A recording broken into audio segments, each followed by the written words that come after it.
This channel does not promote any violent, harmful, or illegal activities. All content provided by this channel is meant for an educational purpose only. সুরঙ্গ man সাদ্দামের আরও একটি বাড়ির হদিশ। এক বাড়িতে খাটের নিচে সুরঙ্গ, অন্য বাড়িতে ভুরি ভুরি আগ্নেয়াস্ত্র উদ্ধার।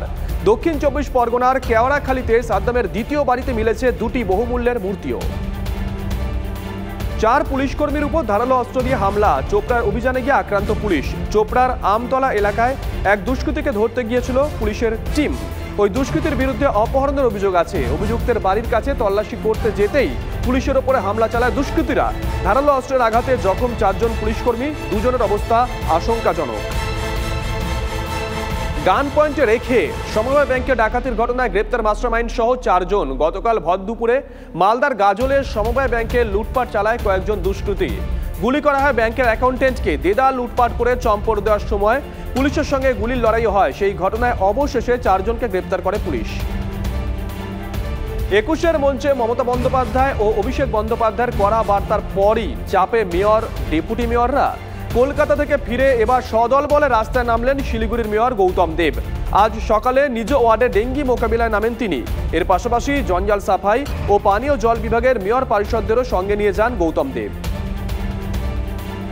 বুকে মুখ্যমন্ত্রী মমতা বন্দ্যোপাধ্যায়ের ছবি নিয়ে বাড়ি বাড়ি ঘুরে ক্ষমা চাইছেন তৃণমূল কাউন্সিলর। এমনই ছবি দেখা গেল পুরাতন মালদা 7 নম্বর ওয়ার্ডে। 21শে জুলাইয়ের সমাবেশ থেকে দলের শুদ্ধিকরণ যাত্রার নির্দেশ দিয়েছিলেন মুখ্যমন্ত্রী। স্পষ্ট জানিয়ে দিয়েছিলেন দল যেখানে হেরেছে সেখানে মানুষের কাছে গিয়ে ক্ষমা চাইতে হবে। সেই নির্দেশ মেনে নিজের এলাকায় শুদ্ধিকরণ যাত্রা করলেন কাউন্সিলর শত্রুঘ্ন সিং বর্মা। স্পিকার সংযত থাকতে বললে অবস্থানে অনড় তৃণমূল কংগ্রেস বিধায়ক তপন চট্টোপাধ্যায়। থানা থেকে অভিযোগ প্রত্যাহারের প্রশ্ন নেই, আবার অপমানজনক মন্তব্য করলে আবার বলবেন, প্রতিক্রিয়া তৃণমূল বিধায়কের। বিধানসভার অন্দরে শুভেন্দু তপন বচসা অনভিপ্রেত দুজনই অভিযোগ করেছেন, আমি মার্শালের সঙ্গে কথা বলেছি। বিধানসভায় দাঁড়িয়ে মন্তব্য অধ্যক্ষ বিমান বন্দ্যোপাধ্যায়ের।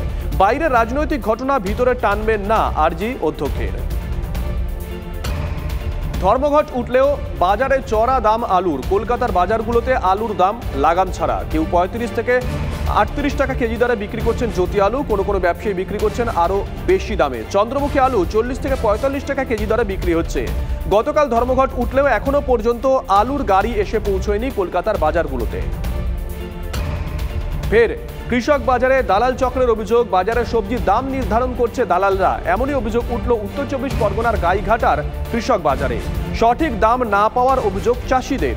কৃষক বাজারে গেট বন্ধ করে চাষিরা। অভিযোগ বড় ব্যবসায়ীরা ঢুকতে পারছেন না বাজারে। বিষয়টি খতিয়ে দেখে ব্যবস্থা নেওয়ার আশ্বাস চাঁদপাড়া গ্রাম পঞ্চায়েত প্রধানের। অগ্নিমূল্য বাজার নামমাত্র বরাদ্দে অঙ্গনওয়াড়ি কেন্দ্র চালাতে হিমশিম খাচ্ছেন কর্মীরা।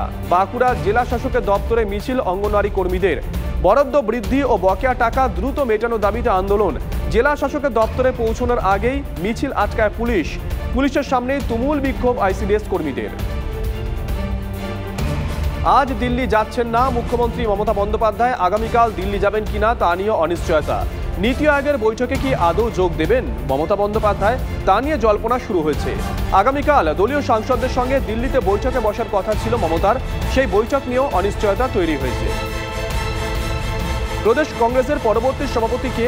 অধীর চৌধুরী থাকবেন প্রদেশ সভাপতি, নাকি পদে বদল আনবে হাইকমান্ড? 28শে জুলাই দিল্লিতে প্রদেশ কংগ্রেস নেতৃত্বকে ডাকলো হাইকমান্ড। সোনিয়া গান্ধী, রাহুল গান্ধীর উপস্থিতিতে ঠিক হবে প্রদেশ কংগ্রেসের দায়িত্ব কে পাবেন। এখন দেখার অধীর স্বপদে বহাল থাকবেন নাকি অন্য কেউ প্রদেশ কংগ্রেসের হাল ধরবেন।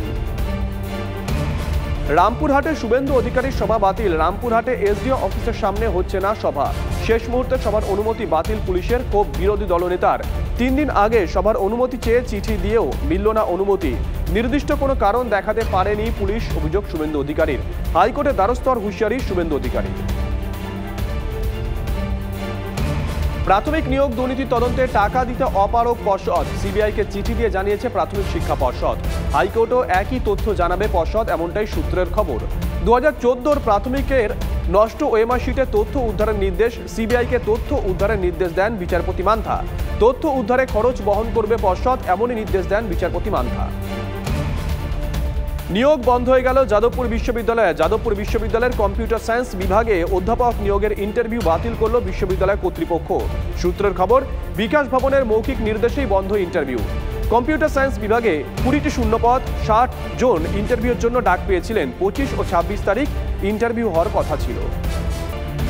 জেলে জেসিবি চোপড়ায় বাহিনীর দাপট অব্যাহত। পাওনা টাকা চাইতে গিয়ে আক্রান্ত এক শ্রমিক ও তার পরিবার। চোপড়া থানা এলাকায় কালিকাপুরের চাঞ্চল্য। অভিযোগ, পাওনা টাকা চাইতে গেলে মানসুর আলমকে ব্যাপক মারধর করে জামশেদ। আহত 5 জন ভর্তি চোপড়া দলুয়া প্রাথমিক স্বাস্থ্য কেন্দ্রে। শাসক দলের নির্দেশ সত্ত্বেও কেন এখনো বন্ধ করা যাচ্ছে না জেসিবি বাহিনীর দাপট, উঠছে প্রশ্ন। বাঁকুড়ায় ফের দুর্নীতির অভিযোগ। ভূমি সংস্কার দপ্তরের বিরুদ্ধে বিক্ষোভ কর্মী সমাজের। ভুল স্বীকার ভূমি সংস্কার আধিকারিকের। জমির মিউটেশন সহ যাবতীয় কাজের জন্য সাধারণ মানুষের কাছ থেকে টাকা নেওয়ার অভিযোগ। ঘটনার কথা জানাজানি হওয়ার পর আন্দোলনে নামে কর্মী সমাজ। ভোট মিটতেই দলবদল, বিজেপি ছেড়ে তৃণমূলে যোগদান। দুবরাজপুরের লোবা গ্রাম পঞ্চায়েতে বিজেপি সদস্য ঝুমা রুইদাস যোগদান করলেন তৃণমূলে। তার সঙ্গে শতাধিক কর্মীর যোগদান। লোবা গ্রাম পঞ্চায়েত 18 আসন বিশিষ্ট, যার মধ্যে গত পঞ্চায়েত নির্বাচনে তৃণমূল 17টি আসন পেয়ে জয়ী হয়। বিজেপি জয়ী হয় 1টি আসনে। জয়ী বিজেপি সদস্য তৃণমূলে যোগদান করায় 18 আসনই এখন তৃণমূলের দখলে। ধূপগুড়ি পুরসভার অফিস যেন মশার আতুরঘর। নতুন করে মহকুমা হাসপাতালে ডেঙ্গি নিয়ে ভর্তি এক যুবক। চিন্তা বাড়ছে স্বাস্থ্য দপ্তরের। ধূপগুড়ি পুরসভার নিচু তলায় জমে রয়েছে জল, কিলবিল করছে মশার লার্ভা। জেলা স্বাস্থ্য দপ্তর সূত্রে খবর, প্রায় 100 পেরিয়েছে ডেঙ্গি আক্রান্তের সংখ্যা, অথচ ধূপগুড়ি মহকুমা হাসপাতালেও আবর্জনা স্তূপ। নজরদারির অভাব ধূপগুড়ি পৌরসভার অফিস ও মহকুমা হাসপাতালে। সোনারপুরে পথ দুর্ঘটনায় আহত 2য় শ্রেণীর ছাত্রী, ভর্তি হাসপাতালে। সোনারপুর থানার বৈকুণ্ঠপুর মোড়ে ছাত্রীকে ধাক্কা মারে একটি গাড়ি। ঘটনাকে কেন্দ্র করে ব্যাপক উত্তেজনা। বেশ কিছুক্ষণ রাস্তা বন্ধ করে চলে বিক্ষোভ।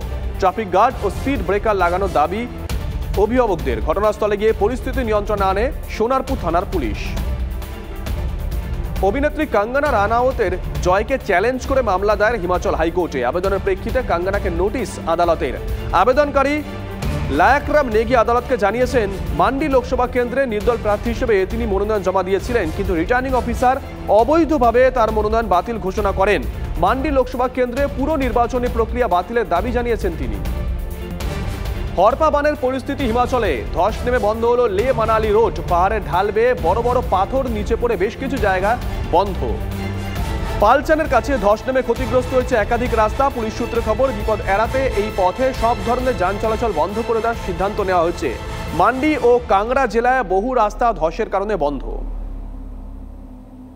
মুম্বাইয়ে অটল সেতু থেকে ঝাঁপ দিলেন ইঞ্জিনিয়ার, মেলেনি সুইসাইড নোট।